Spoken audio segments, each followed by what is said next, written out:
হরে কৃষ্ণ। সবাই কেমন আছো? আশা করি সবাই ভালো আছো। তো চলো আজকে খুব গুরুত্বপূর্ণ একটা ভিডিও নিয়ে এসেছি। তো সবাই স্কিপ করে চলে যাবে না, মনোযোগ সহকারে শ্রবণ করবে, কারণ শ্রবণে আমাদের শ্রবণ করাটা খুব দরকার। শ্রবণে আমাদের কি হয়, ভক্তি জন্মায়। তো চলো প্রথমে গুরুকে প্রণাম করে নিই। ওং অজ্ঞানতিমিরান্ধস্য জ্ঞানাঞ্জনাশলাকায়া চক্ষুরুন্মিলিতং যেন তস্मै শ্রী গুরুবে নমঃ। নমো বিষ্ণুপাদায় কৃষ্ণপ্রেষ্ঠায় ভূতলে শ্রীমতে ভক্তিবেদান্ত স্বামিনেতি নামিনে। নমস্তে সরস্বতী দেবে গৌরবাণী প্রচারিণে নির্বিশেষ শূন্যবাদী পশ্চাৎদেশতারিণে। জয় জগদ্গুরু শ্রী প্রভুপাদ কি জয়। পাঞ্চাকল্পতরুভশ্চ কৃপা সিন্ধু এব চ পতিতানাং পাবনেভ্যো বৈষ্ণবেভ্যো নমো নমঃ। জয় শ্রীকৃষ্ণ চৈতন্য প্রভু নিত্যানন্দ শ্রী অদ্বৈত গদাধর শিবাসাদি গৌর ভক্তবৃন্দ। হরে কৃষ্ণ কৃষ্ণ কৃষ্ণ হরে হরে, হরে রাম রাম রাম হরে হরে। হরে কৃষ্ণ। তো সামনেই আসছে, এবছর পড়েছে মল মাস, যেটাকে আমাদের জড়জাগতিক মধ্যে বলা হয় যে মল মাস, কিন্তু ভগবানের কোনোদিন মল মাস হয় না। ভগবানের সেবা কার্য আমাদের চালিয়ে যেতে হবে, সবাইকেই চালাতে হবে। আর এটা পুরুষোত্তম মাসও বলা হয়। তো যাই হোক, সেগুলো সবাইকে পালন করতে হবে। তো এই মাসে বেশি বেশি করে গ্রন্থ অধ্যয়ন করতে হবে, প্রভুপাদের গ্রন্থ অধ্যয়ন করতে হবে। আর অনেক মানুষ আছে যারা হয়তো ভক্তি জীবনে আছে, কিন্তু গ্রন্থ কেনার মতন তাদের ক্ষমতা নেই। আর যাদের ক্ষমতা আছে, তো তাদের কাছে অনেক একটা রিকোয়েস্ট যে তাদেরকে যেন তারা গ্রন্থ বিতরণ করে। তো ওদের অনেক অনেক বড় উপকার হয়ে যাবে। আর সবথেকে বড় কথা, প্রভুপাদের বাণী তাদের মধ্যে পৌঁছে যাবে, ভগবানের কিভাবে সেবা কার্য করতে হয় সেটা পৌঁছে যাবে। আর আপনি অনেক বড় বড় কি বলবো, অনেক পাপ আমাদের ক্ষয় হয়ে যায়। তো সামনেই পুরুষোত্তম মাস, তো সামনে অনেক অনেক করে গ্রন্থ অধ্যয়ন করতে হবে, গ্রন্থ বিতরণ করতে হবে, অনেক অনেক জপ করতে হবে। তো যারা আমি শুরু করব গীতা ক্লাস, যারা গীতা ক্লাস জুমে ক্লাস করতে চান, তো তারা আমাকে ডেসক্রিপশান বক্সে আমার নাম্বার দেওয়া আছে, হোয়াটসঅ্যাপ নাম্বার, তো ওখানে আমাকে হাই করে পাঠাতে পারেন, হরে কৃষ্ণ বলে পাঠাবেন। তো আমি তাহলে ওই ক্লাসটা শুরু করে দেবো। যেহেতু শুরু করলে কি হয়, সময় আমাদের খুব কিমতি। একটা ছোট্ট একটা ভিডিও দেখছিলাম একদিন। তো উনি বলছে যে সূর্যদেব যখন চলে যাচ্ছে, তো আমাদের সেই আয়ুটা নিয়ে চলে যাচ্ছে। এক গুরু মহারাজ বলছিলেন যে আমাদের আয়ুটা প্রত্যেক দিন একটু একটু করে চলে যাচ্ছে। তো সেই আয়ু যাদের চলে তো যাবেই, সে তো আর ধরে রাখা যাবে না। কিন্তু আমাদেরকে গ্রন্থ অধ্যয়ন করে প্রভুপাদের বাণী কীভাবে প্রচার করতে হবে, কীভাবে গ্রন্থ অধ্যয়ন করতে হবে, আমাদেরকে সবসময় সেগুলোকে খেয়াল রাখতে হবে। তো চলো, আজকে খুব গুরুত্বপূর্ণ, মনোযোগ সহকারে শ্রবণ করবে। আর যদি ভিডিওটা ভালো লেগে থাকে, সাবস্ক্রাইব করবেন, কমেন্ট করবেন, শেয়ার করবেন। ভুল তো আমার হতেই পারে, মানুষ্য জনিতে জন্ম আমার, তো ভুল হলে তো আমাকে ক্ষমা করে দেবেন। তো চলুন, এখানে বলেছে আত্মা কিভাবে 84 লক্ষ ভ্রমণ করে। তো আমরা জানি, আমরা অনেকেই বেশিরভাগ জানি যে আমাদের এই 84 লক্ষ ভ্রমণ করে আমরা আসি। অনেকে জানেই না 84 লক্ষটা আবার কি। প্রত্যেক জন্মেতে আমি মানুষ্য জন্ম পাইয়া রাধাকৃষ্ণ না ভজিয়া জানিয়া শুনিয়া বিষ খাইল। তো মানুষ্য জন্ম পেয়ে যদি আমি রাধাকৃষ্ণকে না ভজন করলাম, তাহলে এই জন্মটা বৃথা। তা আমরা কিভাবে, বলছে আত্মা কিভাবে 84 লক্ষ ভ্রমণ করে, মনোযোগ সহকারে শ্রবণ করে। মন না বসলে শ্রবণে, তো ভক্তি জন্মাবে না। কোনো কোনো জন্মের পর মানব জন্ম পাওয়া যায়। আপনি নিশ্চয় শুনে থাকবেন 84 লক্ষ জন্মের পর আত্মা এই দুর্লভ মানব জন্ম লাভ করে থাকে। অর্থাৎ আমাদের এই মানব জন্মের আগে আমরা 84 লক্ষ জনি ভ্রমণ করে এই মানব জন্ম পেয়েছি। কিন্তু জানেন কি, আমরা এই 84 লক্ষ জন্ম কোন কোন রূপে জন্মেছি এবং মৃত্যুবরণ করেছি। তাহলে এবার শুনুন, 84 লক্ষ যে আমরা জন্ম যে ভ্রমণ করে এসেছি, অনেকে আমি বলছি, অনেকে হয় যে আমরা কি বলে এগুলোকে, আকর্ষণীয় বলে, বা আমাদের প্রেম ভালোবাসা সব কিছুর মধ্যে থাকে। তো যদি কেউ ঘরের প্রতি আকর্ষিত হয়ে থাকে, তো তখন টিকটিকি আরশোলা হয়ে সেই বাড়িতেই থাকে। যদি কেউ, আমার বলা উচিত নয়, তো এখানে বলেই দিয়েছে, যখন আমরা দামোদর অষ্টকমে শ্রবণ করি তখন বলেছে যে যখন জলে কেলি করছিলেন কুবেরের ছেলে দুটো, নলকুবের, তো ওনারা যখন উলঙ্গ হয়ে যখন জলে কেলি করছিলেন, তো ওখানে নারদমুনি এসেছিলেন। তো নারদমুনিকে দেখে ওরা অবজ্ঞা করেছিলেন, তো সেখানে উনি অভিশাপ দিয়েছিলেন। তো সেই জন্য তারা গাছ হয়ে জন্ম নিয়েছিল। কিন্তু যেহেতু এক গুরু মহাজন অভিশাপ দিয়েছেন, কিন্তু তার পথও তিনি বের করে দিয়েছিলেন, সেই জন্য ওনারা যশোদা মায়ের অঙ্গনে ছিলেন। তো আমরা তো সেই মহাজন বা সেই উন্নতি তো করতে পারবো না যে আমরা যশোদা মায়ের অঙ্গনে বা কোনো ভক্তর অঙ্গনে গিয়ে গাছ হয়ে জন্মাবো, তো আগাছা হয়ে যেখানে সেখানে পড়ে থাকবো। তো সেই জন্য বলছে আমাদেরকে খুব সতর্কভাবে ভক্তি জীবনে থাকতে হবে, আর ভক্তি আমাদের করতে হবে যে যতই বাধা আসুক। কৃষ্ণ স্বয়ং বলছে অর্জুনকে যে তুমি কিসের জন্য ভয় পাচ্ছ? তুমি যাদেরকে যুদ্ধে মারতে চাইছো না, ভেবে দেখো তারা কে। তাদের দায়িত্ব কি তোমার নয়, সব কিছুর দায়িত্ব আমি। হ্যাঁ, আরেকটা জিনিস 3-4 দিন আগে একটা ক্লাসে আমি শ্রবণ করলাম, বলছে চোর আমরা ভগবানকে যখন ভগবানকে ভোগ লাগাই না, আমরা খেয়ে নিই, তো সেটাকে বলা হয় ভগবানের দ্রব্য আমরা চুরি করে খাচ্ছি। তো ভগবানের দ্রব্য চুরি করে খেলে তার শাস্তি আমাদের অবশ্যই পেতে হবে, কারণ চোর কোনো দিন তার বিনা শাস্তিতে সে থাকতে দেবে না, তাকে শাস্তি পেতেই হবে। সে ভগবানের, তুমি যদি এই জগতে চুরি করো, তার জন্য দুটো দণ্ড আছে। একটা দণ্ড হচ্ছে সামাজিক দণ্ড, যেটা নেতারা দিয়ে দেবেন বা কোনো মন্ত্রী দিয়ে দেবেন, কোনো পুলিশ দিয়ে দেবেন, হ্যাঁ, এরকমভাবে আমাদেরকে শাস্তি পেতে হবে। আর একটা দণ্ড হচ্ছে যেটা ভগবান স্বয়ং তৈরি করে রাখবে যখনই আমি সেই কাজটা করব। তো সেই জন্য আমাদেরকে দুটো দণ্ড থেকেই মুক্তি পেতে হবে। তো ভগবান কিভাবে আমরা ভগবানের, যদি বলি আমি তো ভগবানের ভোগ লাগানোর সময় পাই না, কোনোদিন হতে পারে না। 24 ঘন্টার মধ্যে আপনি যেটুকুনি গ্রহণ করবেন সেটুকুনি ভগবানের সামনে। আমি বলি কি, আমার গুরু মহারাজ শিক্ষাগুরু এটাই বলেন, হয়তো তোমার কাছে সময় নেই, তুমি মন্ত্র পাঠ করতে পারো না, সময় পাচ্ছ না, পড়াশোনা শেখোনি, দরকার নেই, তুমি ভোগের থালাটা ভগবানের সামনে রেখে এইভাবে হাত জোড় করে ভগবানকে, গুরুদেবকে বলতে পারেন, গুরুদেব আমি তো কিছুই জানি না, আমার তো ক্ষমতা নেই, আপনি কৃপা করে গোবিন্দকে ভোগটা লাগিয়ে দেন। ব্যাস এইটুখানি দিয়ে একটু ঘন্টা নাড়িয়ে গুরুদেবকে আর ভগবানকে প্রণাম করে চলে আসলে 10 মিনিট পরে গিয়েই আবার প্রণাম করে ঘন্টা বাজিয়ে ভোগটা প্রসাদটা তুলে নিয়ে আসলেই হবে। এইভাবে যত সময় নেই, কেউ যদি বলে আমার সময় নেই, এটা সে ভুল কথা বলে, সময় অবশ্যই আছে, ইচ্ছাকৃত করতে চায় না কেউ। যেহেতু ভগবান, অনেকে আছে যে আমি হাত ছাড়তেই পারবো না, পেঁয়াজ রসুন ছাড়তেই পারবো না, এরকম, তো সেরকম তো চেষ্টা করলে অবশ্যই পারবে। যেরকম চেষ্টা করে আমরা পড়াশোনা শিখে দূর দূরান্ত যেতে পারি, চেষ্টা করলে আমরা পড়াশোনার উচ্চ স্তরে উঠতে পারি, আমরা চেষ্টা করলে এই একটা জিনিস দেখো, আমরা তো যখন মেয়ে যখন বাপের বাড়িতে ছিলাম, আমরা কি ভেবেছিলাম যে এই সংসারটা আমরা সুন্দর করে গুছিয়ে নেবো? তো চেষ্টার মাধ্যমে আমরা করেছি না, সেরকম চেষ্টা করলেও নিশ্চয়ই আমরা ভগবানের সেবায় করতে পারবো। তো চলো, পুরাণী শাস্ত্রে যাহা আছে বর্ণন শুনো সে 84 যোনি বিবরণ।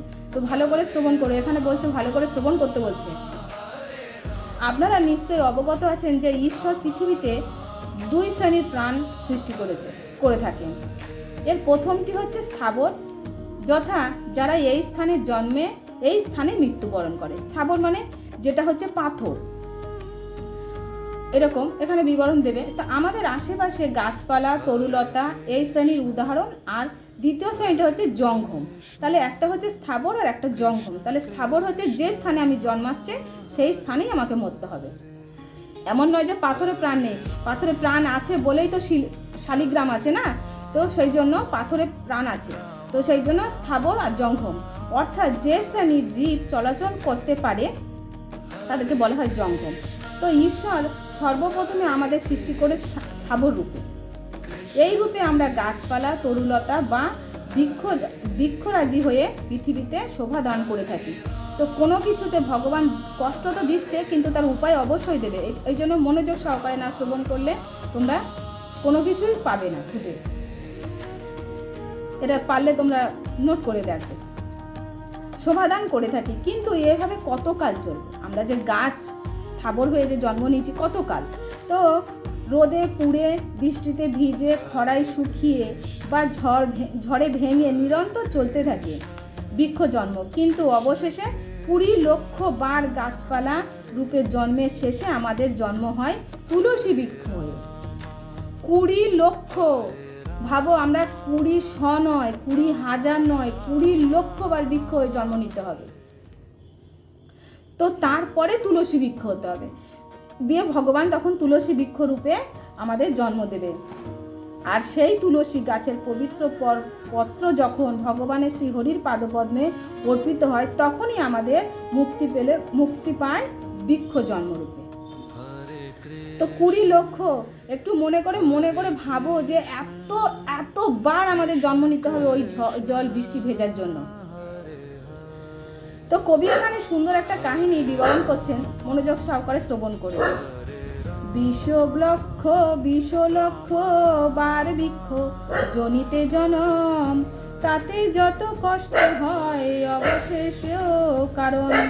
20 লক্ষ বার বৃক্ষ জনিতে ভ্রমিতে, কত যুগ যাবে ক্রমেতে। তো আরেকবার বলছি, মনোযোগ সহকারে শ্রবণ করো। 20 লক্ষ বার বৃক্ষ জনিতে জনম, তাতে যত কষ্ট হয় অবশেষ কারণ। 20 লক্ষ বার বৃক্ষ জনিতে ভূমিতে, কত যুগ যুগান্তর যাবে ক্রমেতে। তারপর বলছে, তো বৃক্ষ জন্মের শেষে আমাদের জন্ম হয় জলজ রূপে। তো জলজ রূপে জীব হিসেবে সেই পর্বে আমরা কখনো মৎস্য, ভাবো কখনো মৎস্য, যে মৎস্য যখন আমরা আগে খেয়েছি তো ভাবিনি যে সেও একজন ভগবানের দেওয়া, কারণ ভগবান তো মৎস্যরূপে এই জগৎ সংসার এসেছিল, তাই না? সত্যযুগে তো ভগবান মৎস্যরূপ, কুর্মরূপ, কচ্ছপ রূপে এসেছিল কিনা? মৎস্য কখনো কুর্ম ইত্যাদি রূপ পরিগ্রহ করে থাকি ঈশ্বরের কৃপা লাভের আশায়, কিন্তু এভাবেও যাবে আর কতকাল। অবশেষে আসে মুক্তির সময়। 9 লক্ষ বার জলজ প্রাণী হিসেবে জন্মের পর আমাদের জন্ম হয় শঙ্খরূপে। আর যেদিন সেই শঙ্খের জল অর্পিত হয় শ্রী গোবিন্দর চরণে, সেদিনই আমাদের মুক্তি মেলে জলজ যোনি থেকে। তাই কবি আবার ভাষায় বলছে, মৎস্য কুর্ম 9 লক্ষ বার জন্ম হয়, ভূমিতে পড়িতে জীব কত কষ্ট পায়। 9 লক্ষ বার জন্ম হয় ধীরে ধীরে, ঘর বাড়ি ঠিক নাই যথা তথা ফিরে। তো কত সুন্দর কবি ভাষায়, ভালো লাগছে শুনতে। তো জলজ্জনী থেকে তো মুক্তি পাওয়া গেল, হয়ে গেল। ওদিকে হলো কত? 20 আর 9, হিসাব রাখো। তবে কি এবার মিলবে মানব জন্ম? না, দেরি আছে এখন। এবার আমাদের জন্ম নিতে হবে কীট পতঙ্গ। যেই কীট পতঙ্গ আমরা বুঝতে পারি অনেক সময় মশাকে মারছি, মাছিকে মারছি, কত পোকামাকড় যাচ্ছে, পা দিয়ে তাকে মজড়ে দিয়েছি কি না। তাই এখন সেগুলোকে ভাবতে হবে যে এখন আমাদেরকে সেগুলো মারা উচিত নয়। শুয়োপোকা, কেঁচো, কখনো মৌমাছি, মাছি, কীট পতঙ্গ হয়ে বারবার জন্ম আর বারবার মৃত্যু। আর এইভাবে কেটে যায় আরও 11 লক্ষ জন্ম। কীট জন্মের শেষে জীবের জন্ম হয় মৌমাছি রূপে। আর সেই রূপে আমরা মধু সংগ্রহ করে জমা করি মৌচাকে, এবং যেদিন আমাদের সেই সংগৃহ মধুর একটি ছোট্ট বিন্দু রাধা মাধবের ভোগে অর্পণ করা হয়, সেই দিনই আমাদের মুক্তি মেলে কীট পতঙ্গ থেকে, জনি থেকে। তো এখানে ফের বলছে, কৃমি জন্ম 11 লক্ষ ভ্রমিয়া বিশেষ, 10 লক্ষ বার পক্ষী জনিতে শেষে। তো পক্ষী হয়ে জন্ম নিতে হবে। তো কীট ও কৃমি জন্মের পরে আমাদের জন্ম হয় পক্ষীকুলে। কত শত হাজারো পক্ষী হয়ে আমরা বিচরণ করি অন্তরিক্ষে। তবে এ জন্মেরও কখনো সর্পের ভয়, কখনো তীব্র ক্ষুধায়, খাদ্যাভ্যায়, মানে খাবারের যে অভাবটা আর কি।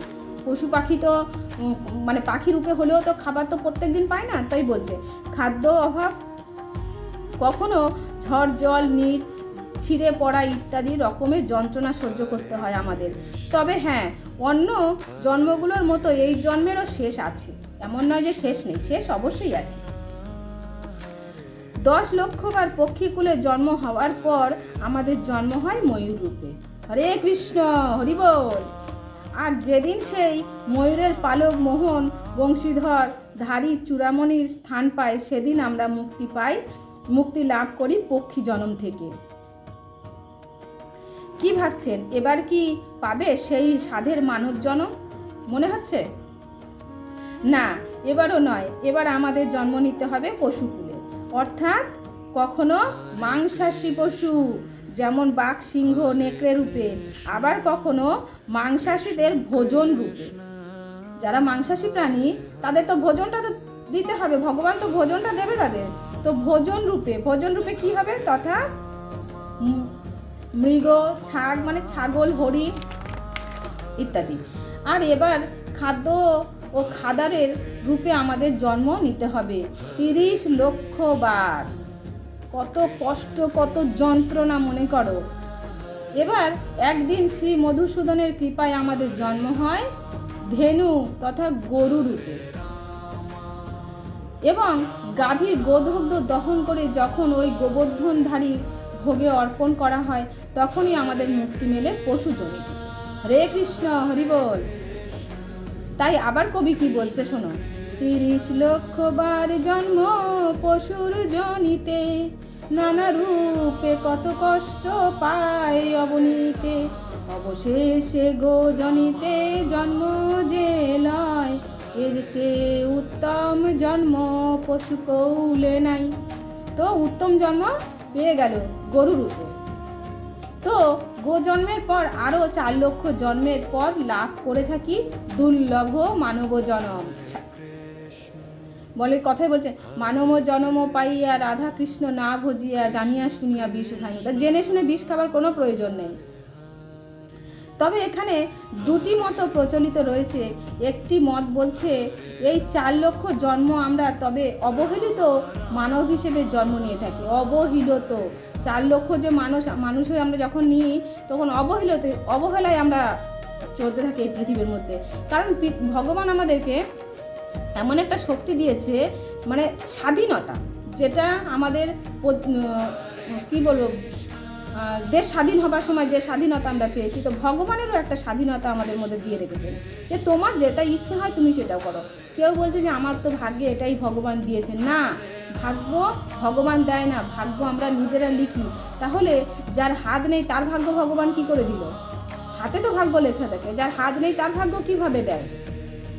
তো ভাগ্য আমরা প্রতি মুহূর্তে লিখতে যাই। আমরা যেমনি কর্ম করব, আমার ভাগ্য সেই সময়টা সেইখানে এসে দাঁড়াবে। আমি যদি চুরি করি, নিশ্চয়ই আমার সাজাটা পেতে হবে। আমি যদি তর্ক করি, তার সাজাটা আমাকে পেতে হবে। আমি যদি জোর জবরদস্তি নিজেকে কষ্ট দিই, তার সাজাটা আমাকে পেতে হবে। আমি যদি এখন অনেকে সুসাইড করে, নিজের দেহত্যাগ করে, তো তার সাজাটাও আমাকে পেতে হবে। তো ভগবান তো বলেনি যে তোমার শরীরটাকে তুমি নষ্ট করো, বলেছে কি? একবারও বলিনি। তো সেই জন্য প্রত্যেকটা মুহূর্তে আমরা আমাদের ভাগ্যটা লিখতে যাই। আমাদের ভাগ্যটা ভগবান লিখে দেন না। ভগবান বলেছে তুমি যেমনি কর্ম করবে তোমার সেমনি ফল হবে। তুমি যেভাবে আমার কাছে আসবে, তুমি সেইভাবেই আমি তোমাকে বরণ করবো, কিন্তু তাড়াতাড়ি। তুমি এমন আরেকটা জিনিস তোমাদেরকে ভালো করে সুন্দর করে বোঝাই। আমরা বাজারে গেছি, তো বাজারে গিয়ে আমরা ভগবানের জন্য ফুল কিনবো।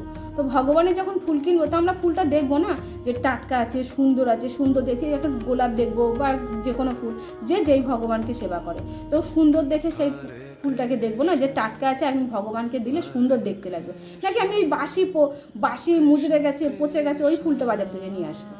ওটা তো নিয়ে আসবো না, কারণ ওটা ভগবানকে দিলে দেখতে সুন্দর লাগবে না। ভগবানকে দেখতে সুন্দর লাগবে কি? তো লাগবে না। তো সেই জন্য আমাদের এই শরীরটা যখন সুন্দর থাকে, যখন আমরা সুন্দরভাবে হাঁটতে পারি, যখন আমাদের সুন্দরভাবে চলতে পারি, যখন আমাদের সৌন্দর্য থাকে, তখন আমরা ভগবানের সামনে যাই না। যখন আমরা বৃদ্ধ হয়ে যাব, তখন আমরা বলবো এবার তো সময় হয়েছে। এখন অনেক সংসারে কি বলে, এত তাড়াতাড়ি যাবার কি দরকার? তাহলে কখন যাব? যখন এই দাঁতগুলো পড়ে যাবে, হরে কৃষ্ণ উচ্চারণ করতে পারবো না, তখন যাব। যখন এই চোখটা দিয়ে দেখতে পারবো না ভগবানকে, তখন যাব। যখন এই কানে শুনতে পারবো না, তখন যাব। না যখন আমার পা চলবে না, তখন যাব। তখন যেতে পারবো কি? তখন তো যেতে পারবোই না। তো সেই জন্য যদি আমি টাটকা ফুল বাজার থেকে ভগবানের জন্য অর্পণ করি, তো মনে করতে হবে আমি সেই জায়গাটায় আমাকে দাঁড়াতে হবে, সেই জায়গা থেকেই আমাকে শুরু করতে হবে তৎক্ষণাৎ। তো যদি আমি কোনো ভুল বলে থাকি আমাকে ক্ষমা করে দিও। যেটা আমি গুরু মহাজনদের মুখ থেকে শ্রবণ করি তোমাদেরকে সেটাই শ্রবণ করে। তবে অন্য মতে জন্মের পর 4 লক্ষ, এটা বললাম। এবার কি বলছে কবি, কি বলছে? জন্মিরা মানব কুলে আত্মনা উদ্ধারে, অন্য সে 84 লক্ষ জনি পথে ঘুরে। তাই আত্মাকে আমাদেরকে কি করতে হবে? আত্মাকে আমাদেরকে কি বলছে? উদ্ধার করতে হবে। যে আত্মা আমাদের এত 84 লক্ষ জনি ভ্রমণ করছে তাকে উদ্ধার করার দায়িত্ব এই শরীরটাকে। তো এই শরীরটা কি বলছে? শরীরটা তো ভগবান দিয়েছে আত্মাকে উদ্ধার করার জন্য। বারবার জন্ম লাভে কত কষ্ট পায়, শ্রীচরণ দাসে বলে নাইকো উপায়। তাই আমরা বলছি সময় থাকতে আমরা মহান ঈশ্বরের চরণের তলে আত্মসমর্পণ করি এবং শুদ্ধ কাজ ও ঈশ্বরের প্রেমের মাধ্যমে আমাদের আত্মাকে উদ্ধার করতে ব্রতী হই। তো তোমাদেরকে সবসময় আমি বলি যে আমাদেরকে চেষ্টা করতে হবে। দেখবে গুরু গোবিন্দর আশীর্বাদ থাকলে অবশ্যই এই চেষ্টায় আমরা সফল হবই হব। কেন? গুরু মহারাজ বলছেন তোমরা যদি চেষ্টা একটুখানি লবমাত্র যদি একটুখানি তোমরা চেষ্টা করো, আমি তোমাদের এত ভরে আশীর্বাদ করব, অবশ্যই তোমরা সফল হবে। তো আমাদেরকে নৌকায় ওঠার জন্য কাদায় তো পা দিতেই হবে। আর কাদাটা কোনটা জানো? এই সংসারের জড়জঙ্গল, এই সংসারের যে ক্লেশ, এইগুলো হচ্ছে কাদা। তো আমরা যখন নৌকায় উঠতে যাব ওই কাদাটা আমাদেরকে মারাতেই হবে। কারণ একটা কথা বলছে, একটা গাছ থেকে 1000 দেশলাই হয়, কিন্তু একটা দেশলাই কাঠে দিয়ে 1000টা গাছ পুড়ে যায়, দাবানলের সৃষ্টি হয়ে যায়। তো সেই জন্য আমাদেরকে চেষ্টা করতে হবে। তো হরে কৃষ্ণ, আজকের ভিডিও আমি এখানেই রাখবো। যদি আমার ভুল হয়ে থাকে তোমাদের সবাইকে বলবো ক্ষমা করে দিও। আর ভিডিওটা ভালো লাগলে কমেন্ট শেয়ার অবশ্যই করো। হরে কৃষ্ণ কৃষ্ণ কৃষ্ণ হরে হরে, হরে রাম রাম রাম হরে। জয় রাধা মাধব অষ্টসখী বৃন্দ কি জয়, জগৎগুরু শিল প্রভুপাদ কি জয়।